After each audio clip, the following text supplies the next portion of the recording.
The first thing that you can do is think about a way to trigger an automation whenever the content on the source page, that's page A, let's call it in this example, gets updated. For that, you can go to notion.so/profile/integrations, create an integrations, and then under webhooks, you can create a subscription.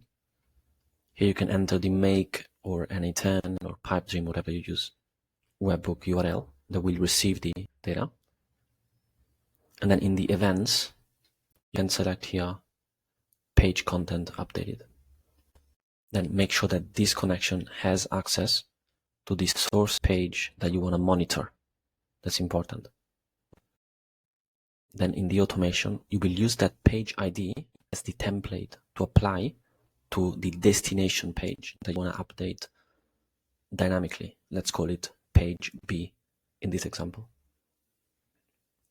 So this is about the trigger. I'm not going to do it fully. You can explore this by yourself, and that's one of the ways to trigger the automation, but there are also other ways. This one is the fastest one because the webhook triggers immediately upon a page content updated, which is likely desirable for you. Now, when it comes to copying the actual content, here we can use the patch page or update page API endpoint. And as you can see, we can do two things in page B, that's the destination page that you want to update. The first thing that we will do is make an API call to erase the content from that page with the erase content flag. And the second API call that we will do is to apply a page template to that page, that is page B, the destination page that you want to update. And within the template parameter, we can use the ID of page A, that's the source page that you're monitoring. So practically, in Notion, let's say you have page A and page B. In this example, they are standalone pages, but if you have them as part of a data source, that's okay as well. Page A has some content like this. It can be any blocks in here.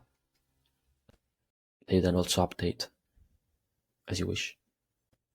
And page B, right now it has the same content as page A, but it needs to be in sync with page A via the automation. So the two API calls here look like this. After the webhook that I mentioned earlier, first we erase the page content by making an API call to the patch/pages/ and this is the page ID. It is hard-coded here for demonstration purposes. In your case, they might be dynamic from the webhook data, for example.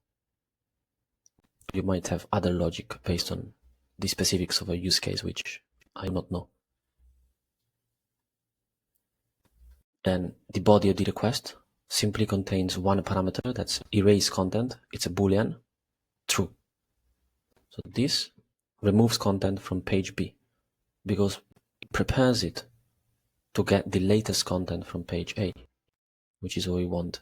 And what is done in the second API call, that's still a patch request to update the page. This is page B, that's the ID, hard-coded, but again, you can map it dynamically from previous steps.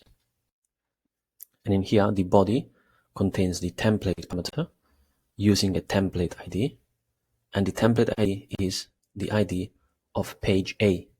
That's the source page that contains the content that we wish to sync to page B. So let's look at an example here. This is page B. Now let's go to page A, and I would make an update here. Set a quote.